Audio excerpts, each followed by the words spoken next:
It's Livin the Bream with host of Fox News at Night, Shannon Bream. All right, this week on Livin the Bream, we are doing the top headlines, and they are all about the passing of Justice Ginsburg, what happens next, the potential contenders for her seat, the fights on Capitol Hill, where this is going to go. And we have two fantastic guests. If you've joined us on Fox News at Night, you have seen them there. We think this is the first time we have them paired together, so we're going to do this on radio, and hopefully they'll come do it on TV as well.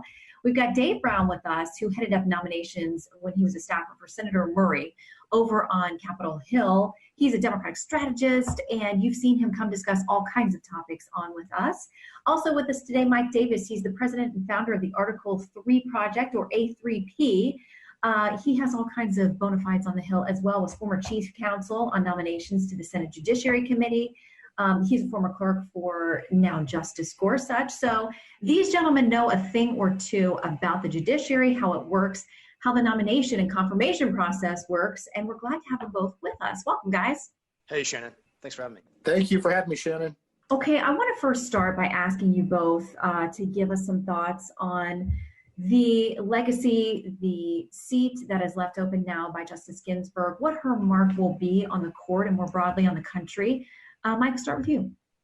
So Justice Ginsburg was a force. She was the lioness of the left, the intellectual force of the liberal wing of the Supreme Court, definitely a trailblazer. And just on a personal note, when I joined Justice Gorsuch on the Supreme Court as one of his first law clerks, she was incredibly welcoming and kind to Justice Gorsuch and his law clerks. So I have the greatest respect for Justice Ginsburg, and it is a sad day that she has passed.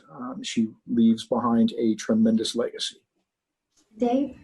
Yeah, no, I think that's right. I can't imagine anyone in modern day filling her shoes and occupying the role in history, the space in history that she did and has. And certainly she shattered a million glass ceilings for so many women who are now lawyers, judges, and leaders in their fields. And so she is, I think, both someone who will be looked to as an incredible icon on the left, as a progressive champion, as a moral voice, as a voice of just unimpeachable integrity, but also, too, marked by the fact that she enjoyed friendships with uncommon bedfellows, people like Justice Scalia, people with whom she ardently disagreed on policy, on the law, on ideology perhaps even, but recognized that, at the end of the day, they served an institution, and they did so with dignity and honor, and they did so as colleagues and friends. And so I think that is a mark of a tremendous human being. Well said, gentlemen. She leaves a huge gap and a change on the court, because we always say this. I mean, anytime there's a new justice, it really changes the feel of the court. There are just 9 of them serving together generally at any one time. And they do each have their own personalities, but because this is such a demanding, very insulated kind of role that they play, they do all have to find their footing with each other and within the court and how they work together. So now we start to wait and see who will be the next person to join the court. The Republicans and President Trump are determined that it will be on his watch. So let's talk through some of the names that have been batted about a little bit.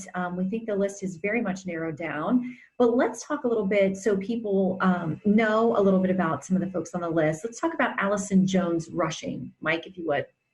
Yeah, Judge Allison Jones Rushing is a new Fourth Circuit clerk in a North Carolina seat on the Fourth Circuit. She is 38 years old. She clerked for then Judge Gorsuch 2 years after I did on the 10th Circuit Court of Appeals. She clerked for Judge Sentel on the D.C. Circuit, and she clerked for Justice Thomas on the Supreme Court. She was a top litigator at a top law firm for 10 years, and before she was put on the bench 2 years ago. She is a favorite of religious conservatives, evangelicals. She did a lot of work for the Alliance Defending Freedom, or ADF, and she is a rock star on the Fourth Circuit. She's a little bit young, and I'll acknowledge that, but she certainly has a very, very bright future ahead of her in the federal judiciary. And Dave, I'm not sure how serious the president is about her because of her age, but it seems to be the thing he likes to troll the left with a little bit. Like, hey, she's just 38. She could have 50 years up there. He seems to be sort of poking at the left a little bit with thinking about somebody so young on his short list. Well, she's certainly young. I mean, she also obviously has a troubling record, particularly with her affiliations with Alliance for Defending Freedom and the positions they've taken against people who are gay, lesbian, bisexual, transgender in the U.S. So I think it's fair to say that this would be an alarming pick to many people who care about equality for people who are gay. And, the president, I think, has a fundamental choice that he's probably struggling with if reports are to be believed. And that really is about whether he nominates someone who will help him with his reelect in terms of occupying, perhaps coming from a state that is a battleground state like Florida, or someone who's going to really satisfy movement conservatives and galvanize his evangelical base at a time when he needs all the help he can really get in terms of both holding his numbers at 2016 levels, but also potentially even picking off a few folks who flipped and voted for Democrats in 2018, but who he thinks he might be able to bring back to his side for 2020. And so much of the calculus for any of these nominees, I think, really will be a mix of trying to think about the political context for the election, and also too how he satisfies really the deal he made with evangelicals who installed him as president to ensure that they're getting someone they consider suitably socially conservative. And so folks will know a little bit more about what you're discussing. The group that she has some affiliation with, Alliance Defending Freedom, they've done a number of cases that have gone to the Supreme Court and everything in between, dealing with religious liberty versus the intersection with LGBTQ rights. So they've been involved in some landmark cases. She was asked about that during her Senate confirmation, the group having been labeled a hate group by some on the left. She said, I never saw anybody espousing hate during her time working with the group. So that is definitely something that will come up that she'll have questions about. But let's talk about Judge Barbara Lagoa. A lot of attention paid to her for a number of reasons. She would be unique. She was the first Hispanic female named to the Florida State Supreme Court. She served many, many years in the state court system there, so she's relatively new to the federal bench. She comes from, we have to say it, in a political year, a swing state, which may be a consideration for some of the president's team in those who are backing her. Dave, let's start with you this time, then we'll go to Mike about your impressions of Judge Lagoa. Yeah, so I mean, you set that up so well, Shannon. I mean, she is obviously from Florida, a key state for the president if he wants to get to 270.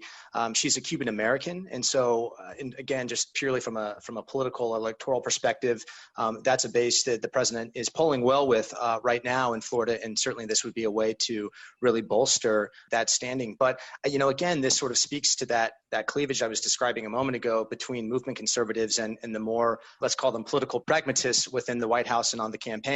And really the question is whether she is suitably conservative for folks who are really looking for someone who bleeds red and is unimpeachable in terms of ideology. And so I think that's going to be the debate that's sort of intra-Trump world right now that's really playing out.